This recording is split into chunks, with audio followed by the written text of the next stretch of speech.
اللہ قرآن میں کہتا ہے وَمَا أَرْسَلْنَا، اور ہم نے نہیں بھیجا کسی بھی رسول کو، کسی بھی رسول کو ہم نے نہیں بھیجا وَمَا أَرْسَلْنَا مِن رَسُولٍ إِلَّا، مگر اس لیے کہ ان کی اطاعت کی جائے بِإِذْنِ اللَّهِ، اللہ کے حکم سے۔ نبیوں کے آنے کا مقصد کیا تھا؟ انبیاء کیوں آئے؟ اللہ نے نبیوں کو کیوں بھیجا؟ تاکہ اللہ کا حکم اللہ کے بندوں تک پہنچاوے اور لوگ اللہ کے حکم کو اپنی زندگی میں ڈھال کر اس پہ عمل کرنے کی کوشش کریں۔ اور نبی کا جس نے کہا مانا، حقیقت میں اس نے خدا ہی کا کہا مانا۔ قرآن کہتا ہے مَن یُطِیعِ الرَّسُولَ فَقَدْ اَطَاعَ اللَّهَ، جس نے رسول کی اطاعت کی، تحقیق کی اس نے اللہ کی اطاعت کر۔ اطاعت خدا حقیقت میں، اطاعت مصطفیٰ حقیقت میں اطاعت خدا بندی ہے۔ اس لیے حضرات انسانی زندگی کا سب سے اہم باب یہ ہے کہ ہم اس دنیا میں آئے ہیں تو اللہ کے حکم پر اور اللہ کے پیغمبر کے حکم پر عمل کریں۔ جب تک ہماری زندگی کے اندر یہ گوشہ نہیں آئے گا، ہماری زندگی کبھی کامیاب نہیں ہو سکتی۔ قرآن دوسری آیت میں ہمیں پیغام دیتی ہے، اللہ قرآن میں کہتا ہے وَمَن يُطِعِ اللَّهَ وَرَسُولَهُ فَقَدْ فَازَ فَوْزًا عَظِيمًا۔ آج پوری دنیا کی انسانیت کامیابی تلاش کر رہی ہے، ہر محکمے سے جڑا انسان کامیابی کا متلاشی ہے، لیکن سوال پیدا ہوتا ہے کہ انسان کامیاب کب ہوگا اور کامیابی انسان کو کب آئے گی؟ کامیابی کی ضمانت کب مل سکتی ہے؟ کامیابی انسان کی زندگی کے اندر کب حاصل ہو سکتی ہے؟ تو اللہ پاک فرماتا ہے کہ کامیابی کی صورت یہ ہے کہ انسان اطاعت کرے اللہ کی، اطاعت کرے رسول اللہ کی۔ جس قوم نے اطاعت کی خدا کی، اطاعت کی مصطفیٰ کی، اللہ پاک کہتا ہے تحقیق کہ وہ قوم کامیاب ہو گئی، اللہ نے اسے کامیابی کی منزل عطا فرمائی۔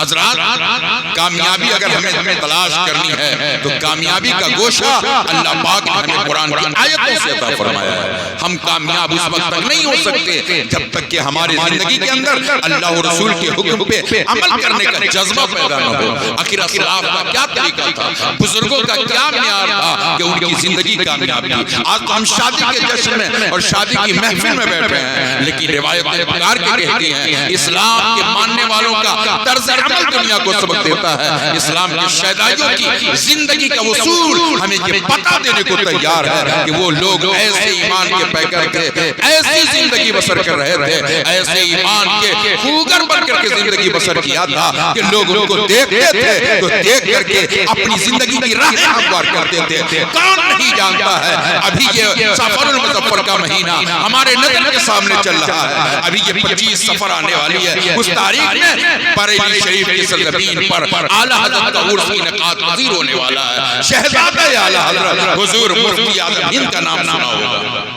کون مفتی اعظم ہند؟ علم کی اہمیت علم والوں سے کوئی پوچھے، علم کی قدر علم والوں سے پوچھے۔ اس لیے فرماتے ہیں حضرت حضور مفتی اعظم ہند علیہ رحمۃ اللہ وہ ولی ہیں جنہیں حافظ ملت جلالت العلم استاد العلماء ارشاد فرماتے ہیں اگر کسی کو زندہ ولی دیکھنا ہو تو حضور مفتی اعظم ہند، یہ حضور مفتی اعظم ہند، یہ ذات مفتی اعظم ہند کی ہے، یہ شخصیت مفتی اعظم ہند کی ہے، مادر ذات ولی ہیں۔ اللہ پاک نے ولایت کے منصب پہ بڑا اونچا مقام عطا فرمایا تھا حضور مفتی اعظم ہند علیہ رحمۃ اللہ۔ ان کی زندگی کا ایک گوشہ ملاحظہ کریں اور اپنی زندگی کے اندر اسے لانے کی کوشش کریں اور اس کو اپنانے کی کوشش کریں۔ حضور مفتی اعظم ہند علیہ رحمۃ اللہ سفر میں اپنے شاگردوں کے ساتھ تشریف لے جا رہے ہیں، ٹرین کے انتظار میں پلیٹ فارم پر بیٹھے تھے، پلیٹ فارم پر ٹرین کے انتظار میں بیٹھے تھے کہ اب ٹرین آئے گی اور سفر کا آغاز ہوگا۔ اسی اثنا میں اسی پلیٹ فارم پر ایک بوڑھا آدمی کھانا کھا رہا تھا۔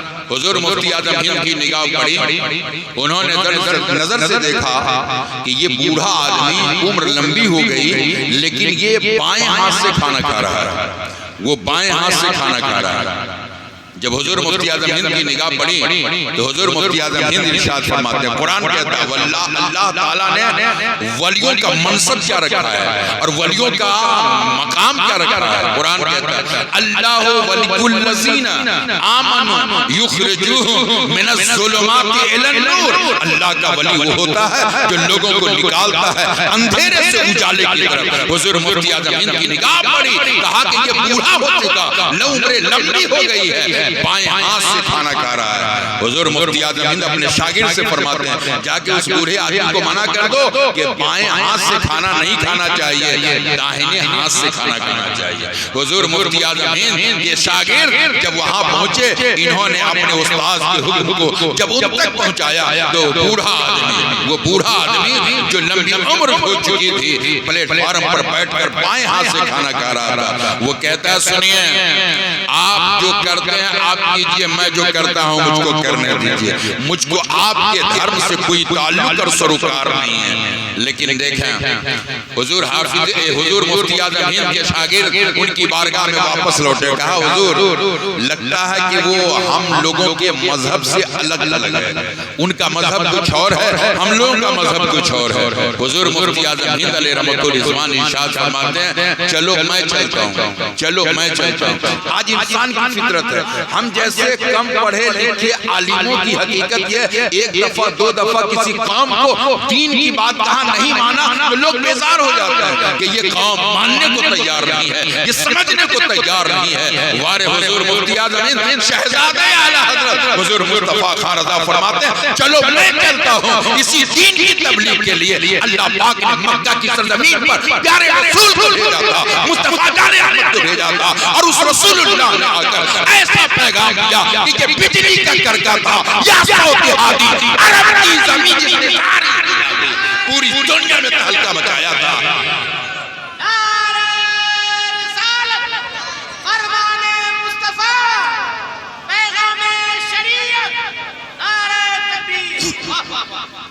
حضور مفتی اعظم ہند فرماتے ہیں چلو میں چلتا ہوں، جس دین کی تحفظ کے لیے، جس دین کی تبلیغ کے لیے اللہ پاک نے اپنے پیغمبر کو بھیجا تھا، اس رسول پاک کے پیغام کو لوگوں تک پہنچانے کی کوشش کرتا ہوں۔ حضور مفتی اعظم ہند علیہ رحمۃ الرضوان بنفس نفیس تشریف لے گئے، دلوں میں کوئی کجی اور کمی محسوس نہیں کیا۔ حضور مفتی اعظم ہند فرماتے ہیں بڑے میاں بڑوں کے جملے بھی بڑے ہوتے، بڑوں کے جملے بھی بڑے ہوتے۔ یہ علماء کی جماعت حافظ ملت کے سامنے ایک ان کا شاگرد گیا اور کہا حضور ٹوپی گندی ہو گئی ہے، لائیے ٹوپی دھو دیتا ہوں، ٹوپی گندی ہو گئی ہے لائیے دھو دیتا ہوں۔ حافظ ملت فرماتے بے وقوف، ٹوپی یہ سر کے تاج ہیں اور ان کے لیے جو تم جملے کا استعمال کرتے ہو اس کی شان کے لائق نہیں ہے۔ ٹوپی اور گندی ہو، اگر تمہیں بولنا ہی تھا تو یہ کہنا چاہیے حضور ٹوپی صاف نہیں ہے، لائیے میں اسے صاف کر دیتا ہوں۔ بزرگوں کے جملے بڑے، ان کے جملے بڑے، ان کا قول بڑا، علم و عمل کے پہاڑ ہے۔ حضور حافظ ملت، اللہ پاک نے حافظ ملت کو علم کے اندر وہ کمال عطا فرمایا تھا کہ حافظ ملت فرماتے کہ میں نے حضور صدر الشریعہ سے کتاب بھی پڑھی تھی، ان کا عمل بھی پڑھا۔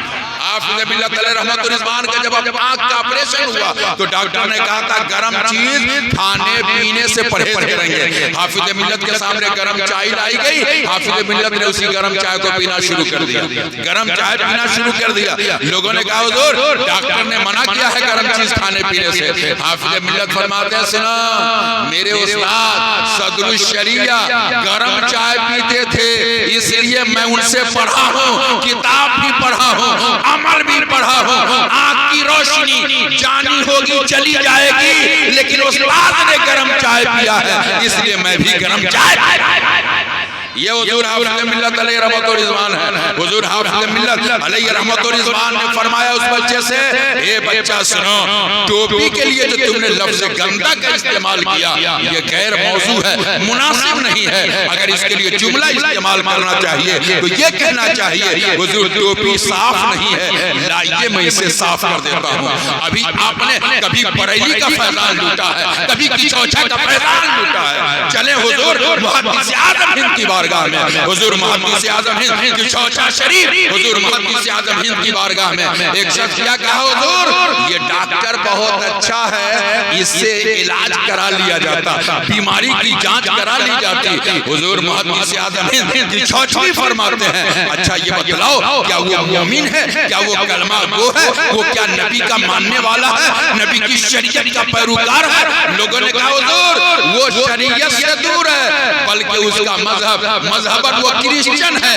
حضور محدث اعظم ہند فرماتے ہیں سنو سنو اس ڈاکٹر کے لیے تم نے لفظ اچھا کا استعمال تو کر دیا اچھا ہوتا تو نبی کا کلمہ پڑھ کر ایمان نبی کا کلمہ پڑھ کر ایمان لے آیا ہوتا اس لیے اچھا کیسے کہہ سکتے ہو اچھا ہوتا تو وہ نبی کا دیوانہ ہوتا نبی کا چاہنے والا ہوتا اس لیے اتنا نہ کہہ سکتے ہو کہ وہ ڈاکٹر بہت تجربہ کار ڈاکٹر ہے وہ ماہر ڈاکٹر ہے اچھا ڈاکٹر ہے بہتر ڈاکٹر ہے یہ کہہ سکتے ہو لیکن اچھا اس کے لیے کہنا نہیں ہے یہ بزرگوں کے زندگی کے طریقے ہیں دیکھیں پلیٹ فارم ہے حضور مفتی اعظم ہند علیہ رحمت الرضوان اپنے جملے سے فرماتے ہیں بڑے میاں اس میں درد بھی ہے کسک بھی ہے آپ کسی بچے کو اے لونڈا ایک گلاس پانی لاؤ اور کسی کو کہا بیٹا ایک گلاس پانی لاؤ جملہ دونوں ہے ایک میں نفرت کی بو پیدا کر دے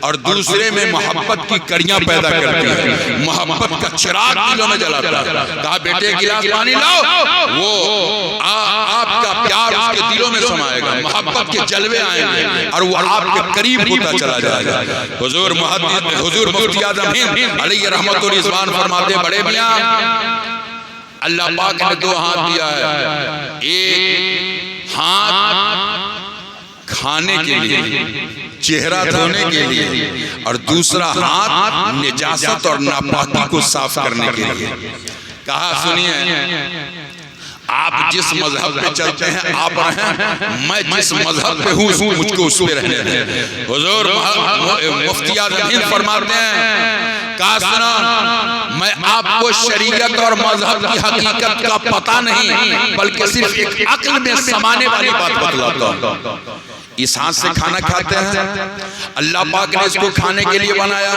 چہرہ دھلنے کے لیے اچھے کام کرنے کے لیے اور اس ہاتھ کو ناپاکی صاف کرنے کے لیے اب آپ ہی بتلاویں کہ جس چیز سے ناپاکی صاف کی جاتی ہے غلاظت دھویا جاتا ہو یہ عقل میں کب بات آتی ہے کہ اسی سے کھانا استعمال کیا جائے اسی سے کھانا کھایا جائے جب حضور مفتی اعظم ہند نے یہ جملہ اس بوڑھے آدمی کے سامنے کہا تو وہ چہرہ اوپر اٹھایا اور حضور مفتی اعظم ہند کا چہرہ دیکھنے لگا اور اللہ کا کرم کہ حضور مفتی اعظم ہند کا چہرہ اتنا تابندہ اتنا چمکدار کہ بعض روایتوں میں علماء نے لکھا کہ بہت سارے لوگ جو حضور مفتی اعظم ہند کو محبت کی نظر سے دیکھ لیتے اللہ اسے ایمان والا بنا دیتا یہ حضور مفتی اعظم ہند کا چہرہ تھا اور چہرے کی تابانی تھی وہ بوڑھا آدمی حضور مفتی اعظم ہند کا چہرہ دیکھنے لگا بار بار ٹکٹکی باندھ کر دیکھ رہا ہے حضور مفتی اعظم ہند کے چہرے کو ملاحظہ کر رہا ہے جب چہرہ دیکھتا رہا بعد میں پوچھتا ہے کہ اچھا آپ بتلائیں کہ آپ کا نام کیا ہے وہ بوڑھا آدمی پوچھتا ہے آپ کا نام کیا ہے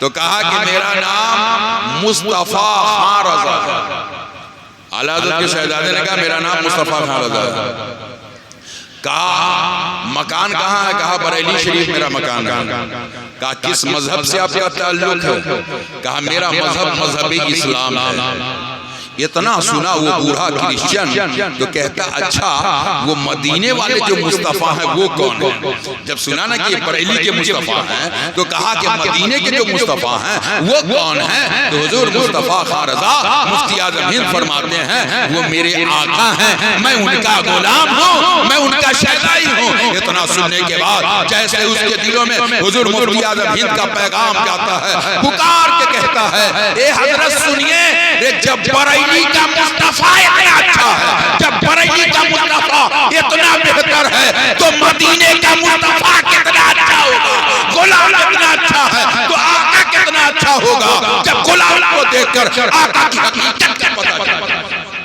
اس لیے حضور مفتی اعظم ہند علیہ رحمت و رضوان کو اس نے دیکھا اور دیکھنے کے بعد ان کی حقیقت اس کے ذہن و فکر میں بس گئی اور پکار کے کہتا ہے اے حضرت آپ کے طریقے نے، آپ کے طریقے نے، آپ کے زندگی کے اعتبار نے، آپ کے زندگی کے اخلاق نے، آپ کی زندگی کی تہذیب نے مصطفیٰ کی تہذیب کا پتہ بتلا دیا ہے، رسول اللہ کی شریعت کا آئینہ دکھلا دیا ہے۔ اب یہ جسم، اب یہ دل اپنے مذہب پہ نہیں رہے گا جس مذہب پہ آپ نے زندگی گزارا ہے۔ مجھے بھی کلمہ پڑھا کر اسی نبی کا دیوانہ بنا دیجئے۔ پلیٹ فارم پر ہی حضور مفتی اعظم ہند علیہ رحمت و رضوان نے اسے کلمہ پڑھایا اور ایمان کی دولت سے مستفیض فرمایا۔ حضرات کہنے کا مطلب یہ ہے کہ مسلمان اس قوم کا نام ہے، مومن اس قوم کا نام ہے کہ یہ سفر میں رہتا ہے، حضر میں رہتا ہے، راستے میں رہتا ہے، رسول اللہ کی شریعت کا پتہ دیتا ہے۔ دیوانے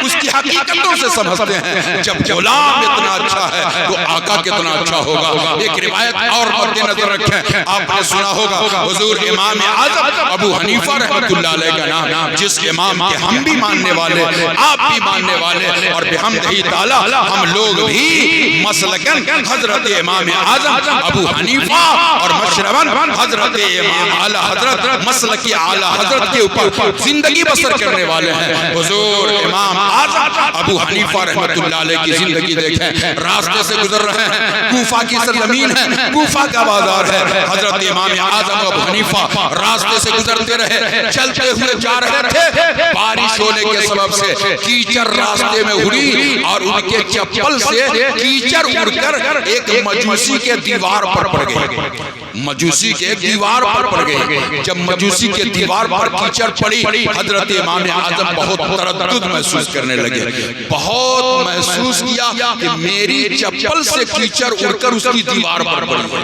آج آپ نے دیکھا ہوگا، میں نے دیکھا بہت ساری جگہوں پہ کہ جہاں پہ لکھا ہوتا ہے کہ تھوکنا منع ہے تو زیادہ تر دیکھیے لوگ وہیں پہ جا کے تھوکتے ہیں۔ کہا یہاں پہ پان کا پیپ پھینکنا منع ہے، وہیں پہ گٹکا کھا کے لوگ پھینکتے ہیں۔ یہ انسان آج کی دنیا میں لوگوں کا ایک عام طور پہ جنرل مزاج ہو رہا ہے، لیکن میرے پیارے دینی بھائیوں، ہمارے امام، آپ کے امام اعظم ابو حنیفہ رحمۃ اللہ علیہ راستے سے چل رہے تھے، چپل سے کیچڑ اڑی، مجوسی کی دیوار پر پڑی۔ جب اس کے دیوار پر کیچڑ اڑ کے پڑی ہے، حضرت امام اعظم ابو حنیفہ رحمۃ اللہ علیہ نے اپنے رومال سے اس کیچڑ کو صاف کرنے کے لیے ابھی متحیر اور عجوبے طور پر اسے دیکھ رہے تھے کہ کروں تو کیا کروں، اگر اس کی صفائی کرتا ہوں، اگر اس کو رگڑتا ہوں تو ہو سکتا ہے کہ دیوار کا پینٹ کہیں اڑ نہ جائے، میں صاف تو کیچڑ کو کروں گا لیکن اس کا کلر کہیں ڈس نہ ہو جائے۔ حضرت امام اعظم ابو حنیفہ رحمۃ اللہ علیہ اسی تردد میں تھے، اسی شش و پنج میں تھے، اتنے میں مکان کا مالک باہر آیا ہے، چہرے پہ نورانی چہرہ دیکھا ہے، سر پہ امامہ دیکھا ہے، کہا آپ کیوں کھڑے ہیں، آپ کے یہاں آنے کا کیا منشا ہے؟ حضرت امام اعظم ابو حنیفہ رحمۃ اللہ علیہ ارشاد فرماتے ہیں، سنو، میں راستے سے جا رہا تھا، میری چپل سے کیچڑ اڑ کر تیری دیوار پہ پڑ گئی، میں اسی سوچ میں کھڑا ہوں کہ اگر اس دیوار کو صاف کرتا ہوں تو کیچڑ تو صاف ہوگی، لیکن اگر اس کے رگڑنے سے کہیں ایسا نہ ہو کہ تیرے دیوار پہ خراش آ جائے، اس کے رنگ اور کلر میں فرق آ جائے، یہی سوچ و فکر میں کھڑا ہوں، یہی سوچ رہا ہوں، یہی ٹینشن میرے دل پہ ہے۔ حضرت امام اعظم ابو حنیفہ رحمۃ اللہ علیہ نے جب اتنا کہا تو وہ مجوسی پکار کے کہتا ہے، وہ مجوسی کہتا ہے، حضور آپ کیا نام کیا ہے؟ کہا میرا نام نعمان ابن ثابت ہے، میرا نام نعمان ابن ثابت ہے۔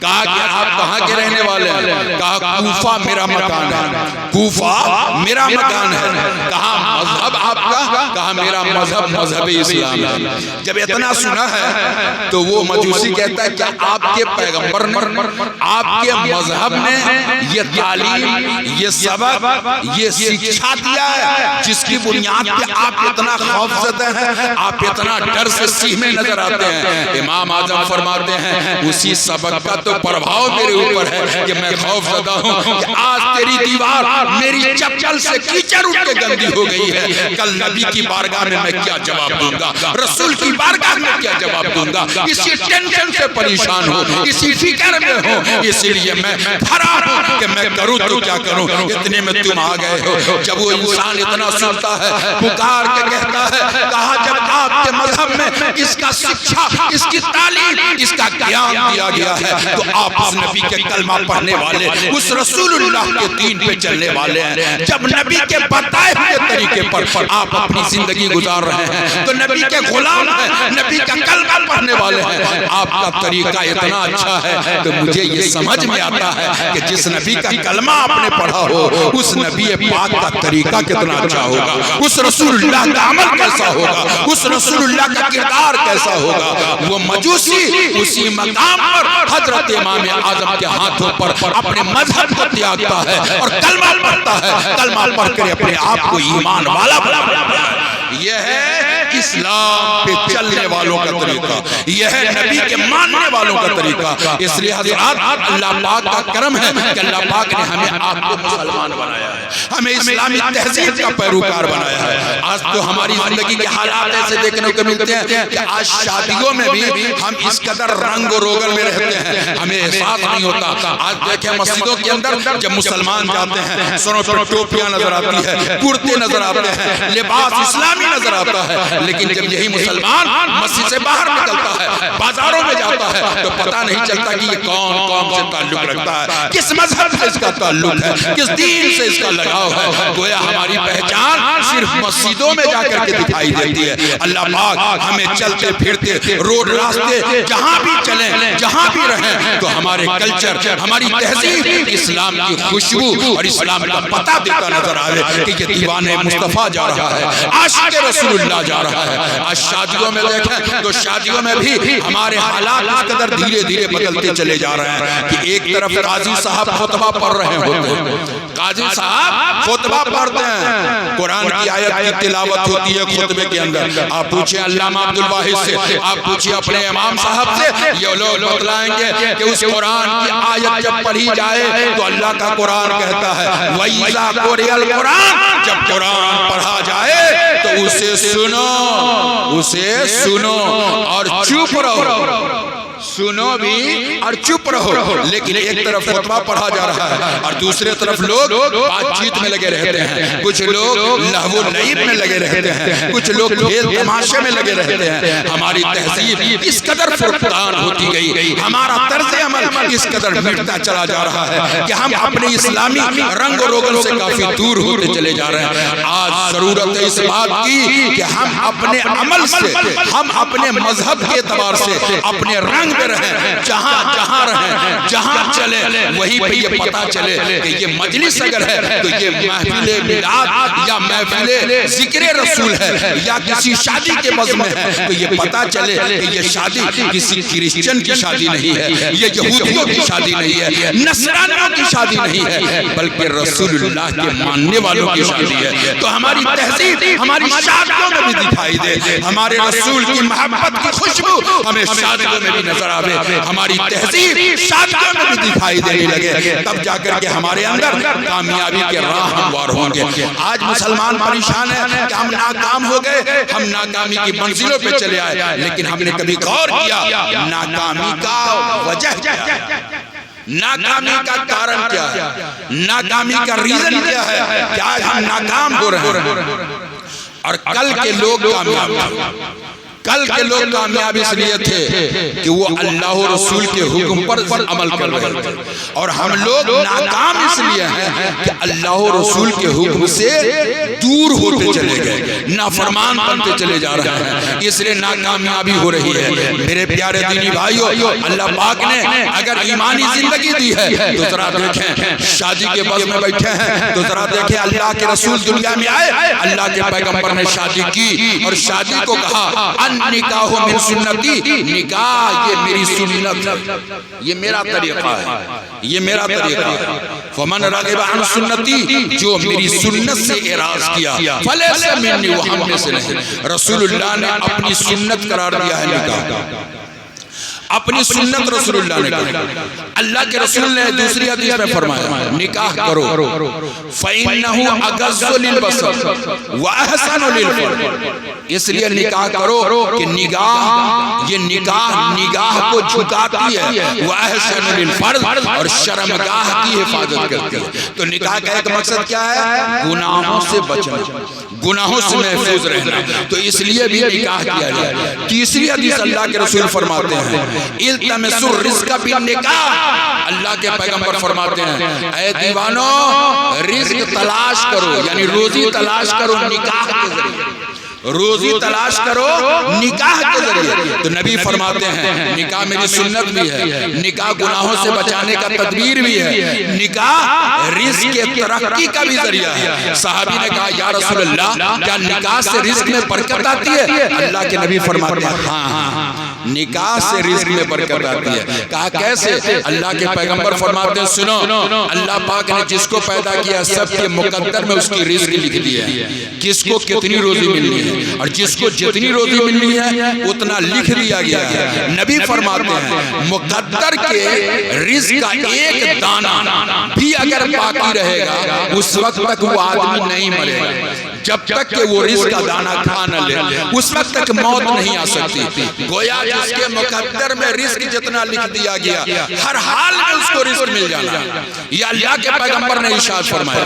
میرے پیارے دینی بھائیو یہ نکاح کتنی اچھی چیز. نبی فرماتے ہیں سنو تمہارے مقدر میں جس نے رزق لکھے گئے اللہ تیرے مقدر سے تمہیں روزی عطا فرمائے گا. جس بچی سے نکاح کرو گے اس کے بھی مقدر میں رزق لکھے گئے. جب شادی کرو گے تو اس کے مقدر کی روزی جو اس کے نصیب میں ہے اللہ تعالیٰ اس کے ذریعے تمہارے رزق میں برکت اور رزق میں کامیابی اور ترقی عطا فرمائے گا. تم اپنے مقدر سے کھاؤ گے وہ اپنے مقدر سے کھائے گی. حدیث اللہ کے رسول نے فرمایا کہ مہمان اللہ کی رحمت, اور مہمان جب کسی کے ہاں جاتا ہے تو اپنے مقدر کی روزی اپنے ساتھ لے کر کے جاتا ہے. وہ گھر والے کا نہیں کھاتا. ہاں البتہ یہ ہے کہ مہمان کے ذریعے پورا گھر کھا لیتا ہے, مہمان کے ذریعے پورا گھر کھاتا ہے. اس لیے حضرات اللہ تعالیٰ نے مہمان کو برکت کا ذریعہ قرار دیا. اس لیے اللہ کے رسول فرماتے ہیں مہمان جب جاتا تو اپنے مقدر کی روزی اپنے ساتھ لے کر کے جاتا. تو جس عورت سے جس خاتون سے آپ نے نکاح کیا ہے اس کے مقدر میں جو روزی لکھی ہوگی وہ آپ کے گھر آئے گی, اور اس طریقے سے اللہ آپ کے رزق کے دروازے کشادہ فرمائے گا. حضور کی بارگاہ میں ایک غریب صحابی آئے, عرض کیا یا رسول اللہ غریبی نے اس روڈ پہ کھڑا کر دیا کہ کوئی مجھ کو اپنے لائق نہیں سمجھتا. اے پیغمبر میرے لیے دعا فرمائے کہ اللہ میری غریبی دور فرما دے. میرے لیے دعا کریں اللہ میری غریبی دور فرما دے. اللہ کے رسول صلی اللہ علیہ وسلم دعا کر دیتے تو کیا نہیں ملتا, کیا نہیں ملتا. اعلیٰ حضرت کہتے ہیں اجابت کا صحرا عنایت کا جوڑا دلہن بن کے نکلی دعائے محمد. اجابت نے جھک کر گلے سے لگایا بڑھی ناز سے جب دعائے محمد. یہ رسول اللہ کی دعا اللہ پاک نے دعاؤں میں تاثیر دی. لیکن اللہ کے پیغمبر ارشاد فرماتے ہیں سنو تم نے نکاح کیا. اس نے کہا یا رسول اللہ غریب ہوں دعا کر دیں. نبی سوال کیا کرتے ہیں کیا تم نے نکاح کیا؟ کیا نہیں یا رسول اللہ میں نے نکاح نہیں کیا ہے. اللہ کے پیغمبر فرماتے ہیں جاؤ تم نکاح کر لو. کہا یا رسول اللہ مجھ غریب سے کون نکاح کرے گا؟ پیغمبر فرماتے ہیں اپنے کفو میں رشتہ تلاش کرو, اپنے معیار میں رشتہ تلاش کرو. وہ صحابی نبی کی بارگاہ سے یہ پیغام لیا. رسول اللہ نے کہا کہ نکاح کرو نکاح. وہ صحابی گئے رشتہ تلاش کیا اور رشتہ تلاش کرنے کے بعد شادی کی.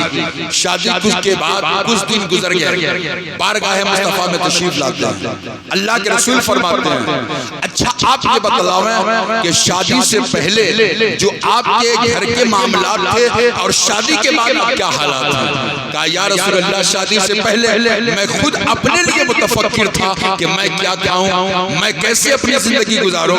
اللہ کا کرم ہے اللہ کے نبی میں نے نکاح کیا اور شادی کی ہے، اس کے بعد اللہ تعالیٰ نے میرے گھر رحمتوں کے دروازے کھول دیے اور اللہ کے کرم سے میں بھی اچھا کھا لیتا ہوں اور اپنے ہونے والی بیوی کو بھی اچھا کھلا لیتا ہوں، میں بھی اچھے پہنتا ہوں اور اپنی بیوی کو بھی اچھا پہنا لیتا ہوں۔ اللہ کے پیغمبر فرماتے ہیں اے میرے صحابی، اللہ کا قرآن کہتا ہے کہ اے لوگوں سنو سنو، وَانْكِحُوا الْأَيَامَ مِنْكُمْ وَالصَّالِحِينَ مِنْ عِبَادِكُمْ وَإِمَائِكُمْ إِنْ يَكُونُوا فُقَرَاءَ يُغْنِهُمُ اللَّهُ مِنْ فَضْلِهِ۔ اللہ فرماتے ہیں کہ نکاح کرو ان لوگوں کا جو غیر شادی شدہ ہیں۔ اللہ فرماتا ہے اگر تم نکاح سے پہلے فقیر اور محتاج ہوگے، نکاح کرو، اللہ اپنے کرم سے تمہیں مالدار بنا دے گا۔ یہ اللہ کا وعدہ ہے، یہ اللہ کا قرآن میں یہ حکم ہے۔ اس لیے میرے صحابی، آپ نے نکاح کیا، اللہ نے آپ کے رزق کے دروازے کو کشادہ فرما دیا ہے۔ تو یہ شادی رزق میں ترقی کا بھی ذریعہ ہے۔ میرے پیارے دینی بھائیوں، اللہ کے پیغمبر فرماتے ہیں جب شادی کرو تو شادی کا نظریات ٹھیک رکھو۔ اب لوگ اپنے اپنے اعتبار سے شادی کرتے ہیں، یہودیوں کا طریقہ کچھ اور ہے، نصرانیوں کا طریقہ کچھ اور ہے، مجوسیوں کا طریقہ کچھ اور ہے۔ پیغمبر فرماتے ہیں اے دیوانوں، کوئی شادی کرتا ہے تو مال دیکھ کر، کوئی شادی کرتا ہے تو صرف جمال دیکھ کر، کوئی شادی کرتا ہے تو خاندان دیکھ کر۔ نبی فرماتے تم شادی کرو تو دین دیکھ کر، دین دیکھ کر شادی کرو، دینداری دیکھ کر کے شادی کرو، پرہیزگاری دیکھ کر کے شادی کرو۔ یہ اللہ کے پیغمبر نے ارشاد فرمایا۔ میرے پیارے دینی بھائیوں، یہی وجہ ہے کہ اللہ کے رسول صلی اللہ علیہ وسلم نے دین کا پہلو سب سے غالب رکھا ہے۔ مالدار ہو اگر دیندار نہیں ہو تو وہ کامیاب نہیں، حسن و جمال کا پیکر ہو، دیندار نہیں، کامیاب نہیں۔ حسب و نسب اچھا لیکن جس سے نکاح کیا جائے وہ دیندار نہیں ہے۔ اس لیے کہ باپ پرہیزگار ہو، باپ نمازی ہو، کوئی ضروری نہیں کہ بیٹی بھی پرہیزگار ہو، بیٹا بھی دیندار ہو، ایسا نہیں۔ اس لیے حضور فرماتے ہیں جس سے تم نکاح کرو دیکھو کہ وہ دیندار ہے کہ نہیں، وہ دین پہ چلنے والا ہے کہ نہیں۔ رسول اللہ نے دینی پہلو کو غلبہ دیا ہے۔ اگر انسان دین دے کر کے شادی کرتا ہے تو دنیا بھی کامیاب ہوتی ہے، اس کا عقبہ بھی تابناک ہوتا ہے۔ اس لیے اللہ کے رسول فرماتے ہیں کہ شادی بہت ساری خوبیوں سے انسان کو آمادہ کرتی ہے، بہت ساری خوبیوں سے متصف کرتی ہے۔ اللہ پاک ہمیں آپ کو رسول اللہ کی شریعت پر گامزن عطا فرمائے اور شادیوں کو رسول اللہ کے حکم پہ اپنانے کی توفیق عطا فرمائے۔ گرامی قدالی جناب محمد اسرائیل صاحب اپنے لخت جگر نور نظر کی شادی کر رہے ہیں۔ دعا کریں کہ اللہ پاک اس شادی کو اپنی بارگاہ میں قبول عطا فرمائے، جیسے کہ اللہ تعالیٰ نے علی اور فاطمہ کے درمیان محبت کے جلوے عطا فرمایا تھا۔ جو عقیدت، جو محبت کی بو ان دونوں کے اندر پائی گئی، اللہ ویسے ان دونوں کے اندر محبت کی بو عطا فرمائے، ویسے خوشبو عطا فرمائے۔ دین دان بن کر تمام مسلمان مرد عورت کو زندگی بسر کرنے کی توفیق عطا فرمائے۔ قرآن کی آیت پر ہی اللہ فرماتا ہے وَمَا أَرْسَلْنَا مِن رَّسُولٍ إِلَّا لِيُطَاعَ بِإِذْنِ اللَّهِ۔ ہم نے کسی بھی رسول کو نہیں بھیجا مگر اس لیے کہ ان کی اطاعت کی جائے اللہ کے حکم سے۔ اس لیے کہ جو اللہ کے نبی نے کہا ہے وہ اللہ کے حکم سے کہا ہے، اللہ کا فرمان پیش کیا ہے، اور اللہ کے حکم پہ، اللہ کے رسول کے حکم پہ جو انسان زندگی گزارتا ہے اللہ اسے اس کی زندگی میں کامیابی عطا فرماتا ہے۔ اللہ ہم سب کو اپنے اللہ اور اللہ کے پیارے نبی کے فرمان پر عمل کرنے کی توفیق عطا فرمائے۔ دارین